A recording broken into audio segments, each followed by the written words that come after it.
Hi friends, this is Sarah from Crafting and Relaxing. Welcome, welcome. I'm so glad that you joined me. I am continually impressed these days at how many new subscribers I have and how supportive that all of you are. I really appreciate it, and I started this just for a couple of friends and I'm having a great time. So thank you so much for joining me. It's just a really great way to get some work-life balance, to remember that you guys are out there, my crafty friends, and there is more than work. So thank you so much for crafting and relaxing with me. Today I wanted to show you just some random things that I picked up this week and give you a couple of updates and admit that I haven't even sliced a piece of paper for No Paper Left Behind. So there will not be an update this weekend. I had a freeze for September and I did pretty well except for the one paper slip up, which I'm fine with. But there were a couple things that had been on my list that I was thinking, okay, I'm gonna pick those up. And part of the way I craft shop is if I think I need it, I just kind of let it go. And then if it comes back in my brain, then I go get it. So one of the things that I thought was, if I'm going to do craft shows, I need to have envelopes for my cards. Because if you put a bunch of layered up, puffy sticker, handmade cards in a basket or a container and let people rifle through them all day, they're not going to look good at the end, right? So the ones that I bring home, I wouldn't even mail to you anymore, probably. So I went on Amazon, right? I'm an Amazon shopper. If I have to set up an account, I'm exhausted. So I went on Amazon and I got bags. And if you're interested in the link or whatever, let me know. There were a couple different choices. These are ones where the sticky tab is on the fold down. I like it. It is pretty much exactly the right size. It's clear and nice. And this is a top fold card, so I put the envelope in the middle so that my stamp still shows. Sometimes those are crooked, and I want people to know if they're crooked. If that's a big deal, then they shouldn't buy my card. I've thought about taking my stamp apart and putting it in a stamp platform so it's always perfect, but that's how far I got on that, was I thought about it. So these bags came, and I'm thinking about putting some of those together for the craft fair that my friend is doing. I still don't know about the other one. I don't think I'm doing it, but I don't know. We'll see. So this was 100 bags. They're about to fall too. And I think it was like $6.99 or something. It was much less expensive than I thought it would be. I don't know the prices of plastic bags because in general, that's something I'm kind of horrified to buy. I'm not going to lie to you. It's because I'm a greenie, right? Like, I buy all this fun stuff, but like, here's an example. I'll reuse the packaging that it came in. These are great for sending happy mail. You can always trim it down if you want it shorter or cleaner. They're also good for the other day when I sent a dimensional card. I just cut a square of bubble wrap out of here because I couldn't find a piece and I wanted something to protect the front of the card. I hope that worked. I should probably ask the recipient. But just another idea. I do like to reuse whatever I can. Months ago, I was wandering around in Walmart because lots of you go to Walmart and you have amazing finds there. And I will tell you, the Walmart that is nearest to my home it's horrifying. It is not a good Walmart. When I first shopped at that Walmart, I was shocked because I had been to nice Walmarts only before. So I don't like to go there a lot, but I went in there one day to look around, and that's where I got my like rolly bag for my craft stuff. I looked at gold thread when I was there, and I was big on using my cute little pixie machine at the time. But I got sidetracked and didn't buy it. And then I looked on Amazon and I couldn't find one that I thought was the right one, and it was like $7. So I went to Walmart, and I think this was less than $4 for Coats Metallic Decorative Sewing. And I think this is exactly what I want.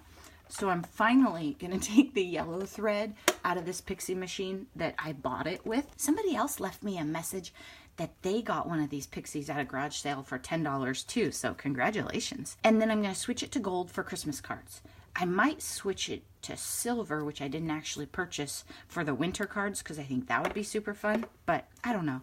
And not everybody likes this stitched junk journal-y look, but maybe they shouldn't have my cards. I'm really into it right now. My friend and neighbor Noni picked us up a bunch more pins for art glitter glue. I think she was really worried we were going to lose more.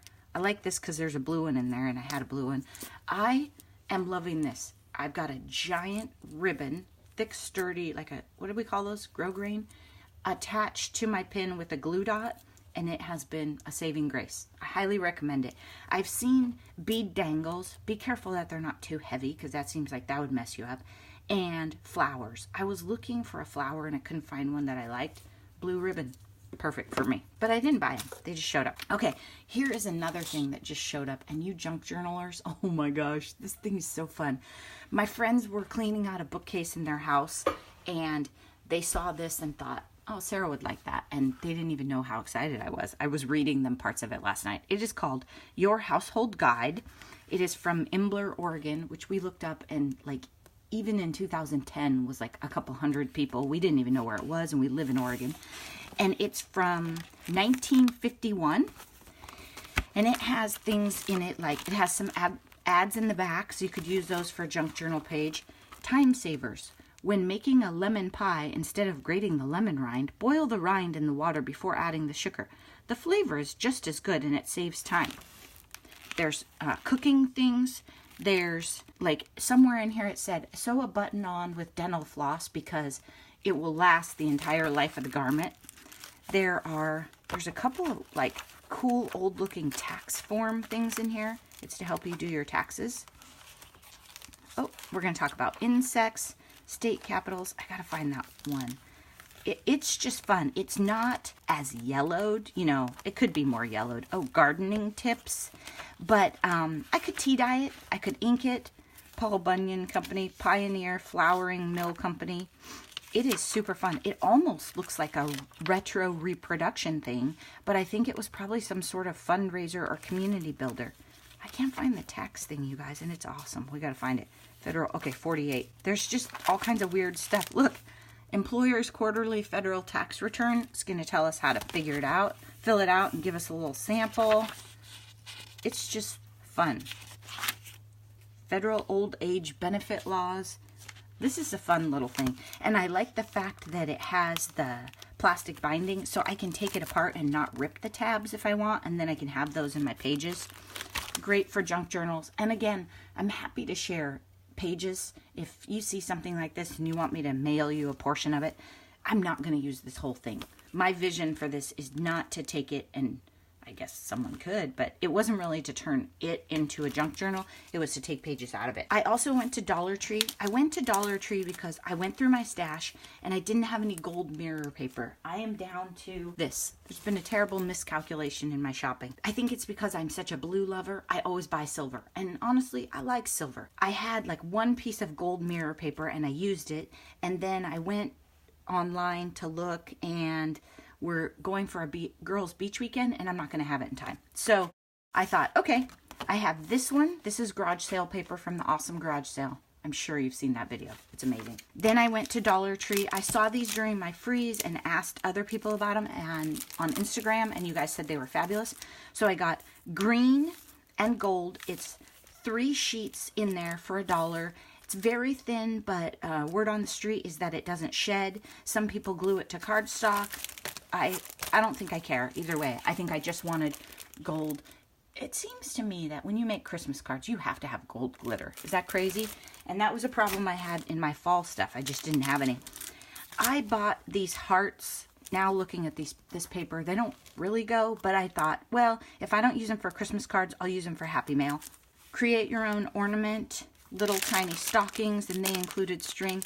I honestly don't have a plan for these, but I thought if I wanted to do ornaments for people or just fun little Happy Mail, there's 5 for $1. Worst that can happen, they can go in my Christmas bin for next year. This is my No Paper Left Behind for October. I love this paper. I think it's maybe my favorite out of all of these. Is that crazy? No, I think it's my favorite. It's Christmassy, but it brings in all the colors. This is going to be a little bit tricky to work with for me because it's like a pine and forest green and a slightly dark red. So when I started going through my stash, I didn't have a lot of stuff to go with it. So of course I thought, well, I should go shopping. But I think what I'll do is I'll go through my stash just like I did for my fall papers, pull out all my really dark greens, my reds. I thought I was out of red at one point, and I said that in a video, but it's just because I'm so unorganized. I had put all the red together, and then forgotten. We have a girls' beach weekend coming up, so I need to make a plan so I can pack. I wanted to confess to you that I haven't started at all, but I will. I also ordered, I think I mentioned it in a different video, I ordered a bunch more of these little fingertip blender things. I love these. They're great. They are really good for just inking the edges of something on the go. And I know that we have these, and a lot of you have the makeup brushes. The thing I love about this as a card maker is I can take this piece of paper, I can ink the edges just like this. I don't get ink on my surface. I can set this aside to dry. This comes out the same. Like you don't have to work as much for consistency. So if I'm just doing the edges, I love those little daubers. I still hate the whole pull this Velcro thing off and get it on your finger, and I only have a couple of these handles. I think those are all my updates. If you have ideas for what I should make or how to layer this, be sure and tell me. I need to thread my machine and make a bobbin. I have to tell you, I don't think I've made a bobbin in a good solid 25 or 30 years, so that's going to be an interesting thing for me. Look at how these turned out. Had I known how much I was going to like them, I would have made more and been more careful, because some of them I missed the edges. Those are the stars that I put the alcohol ink on. It was a recent video about alcohol inks, and they turned out amazing. I love that red. I would use those all over my Christmas cards. In case you didn't see it on Instagram, I am jingling everywhere I go because I have my Chunky Charm from Midge on my purse, and it is so fun, you guys. It's really rainy here though, so then I kind of wondered about it. Maybe it might be almost time to bring it back to the craft room and not carry it around. But I had a video where I had Happy Mail from Midge of Midge's Mountain Crafts. Oh my gosh, isn't that gorgeous? I have a giveaway going on my No Paper Left Behind video that ends, I think, Monday night. So be sure you're in on that one if you want to be. Thanks for watching. Bye-bye.